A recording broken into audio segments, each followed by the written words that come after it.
Hello, everyone. Kartik Krishnaiyer here for Beyond the 90, and we're beginning a new series today, which was going to run through the next few weeks, maybe one episode a week, on when the USMNT was awesome, because we hear so much hand-wringing about the current U.S. men's national team, which I will be the first person to admit I don't follow anymore and don't care about anymore. And that is what the U.S. Soccer Federation has done to me in my 40 plus years of fandom and 2 decades of working, 2 decades plus of working in the sport. But there were times when the national team was awesome, the national team represented us, and the national team achieved great things.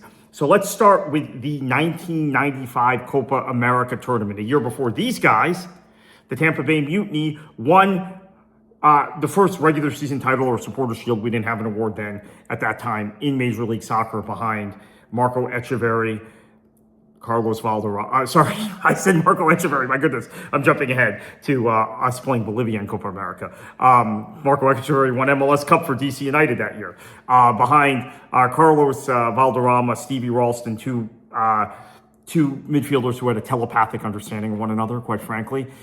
Stevie Ralston, one of the great underrated American players of all time.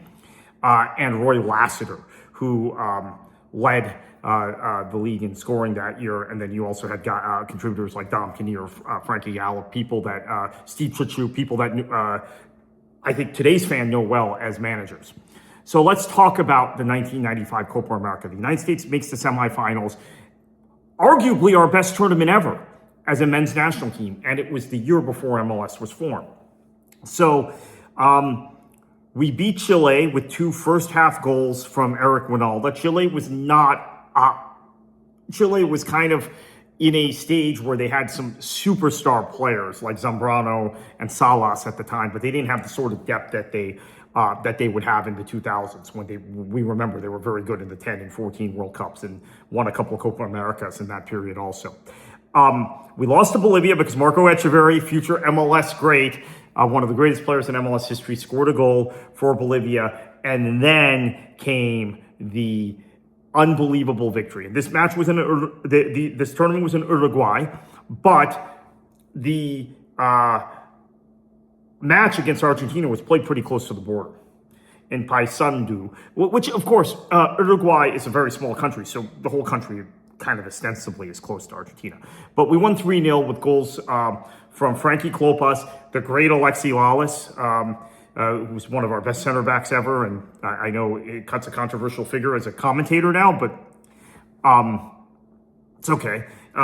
He was a great player. He's not everyone's cup of tea as a commentator, but that's not what we're here to talk about.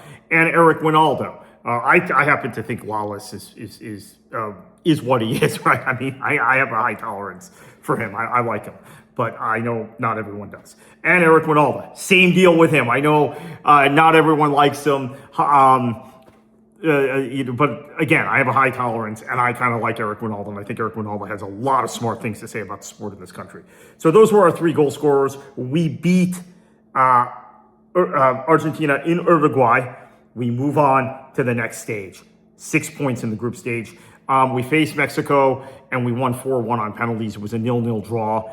Went the distance, and we were the lone CONCACAF side in the semifinals of this Copa America, where we lost 1-0 to Brazil, and then we lost in the 3rd place game. But this is still, to me, maybe the best tournament in U.S. men's national team history. Now, another tournament I think was amazing that I love to talk about, and I know that I remember every moment of this tournament a little better than I do the 95 Copa America, which was the 99 FIFA Confederations Cup. And in fact, I think I did a show with Dan Creel and Dan Vaughn over at and Joshua Duder over at Protagonist about this tournament, being my favorite tournament as a U.S. men's national team fan.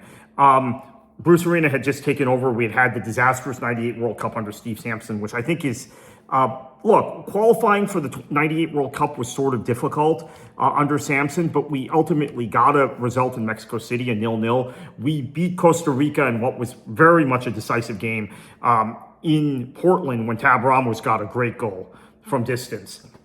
And we should have beaten Mexico in Foxborough, but Casey Keller made a mistake and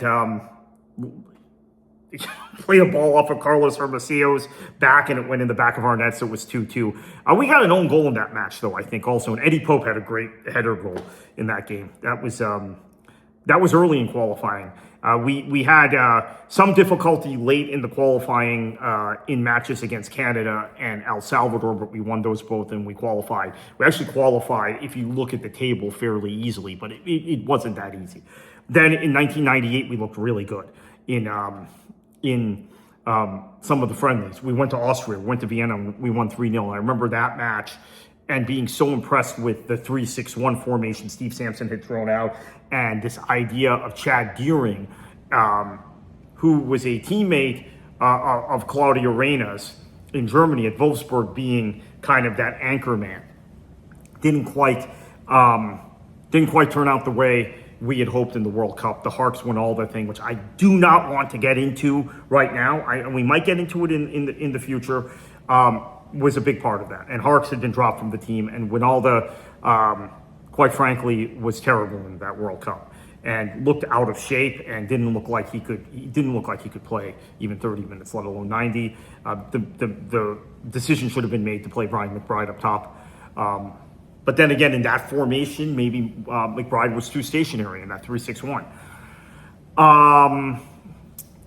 Yeah, I mean, 98 is a great regret, because 98 we had a good team. We had a very good team, and a team that had accomplished so much, as I mentioned, at that Copa America, and it didn't happen. So Bruce Arena comes in, replaces Steve Sampson.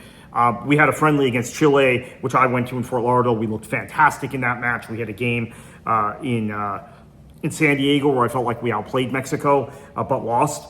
But we were on the up. And so what happened in this Confederations Cup? Claudio Reyna was injured, as he often was. So Jovan Karofsky, who had been a prodigy at 17 and a guy that I had thought would be just this unbelievable player, the first really great American player. Karofsky, he was at bigger clubs, so he wasn't always playing. He was at Borussia Dortmund, he was at Sporting Lisbon, he was at those sorts of places. He technically was on a Champions League winning side under Ottmar Hitzfeld at Borussia Dortmund, right? But he didn't really play in that team. So Karofsky comes in, and by this time he's 23. And I thought at 17, 18, he was going to be the first great American player. What happens in this tournament? We beat New Zealand 2-1.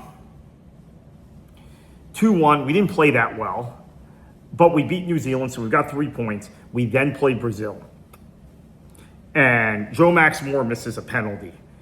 And his run-up wasn't good. I mean, Joe Max such a class player. We're really one of the great, really underrated players in U.S.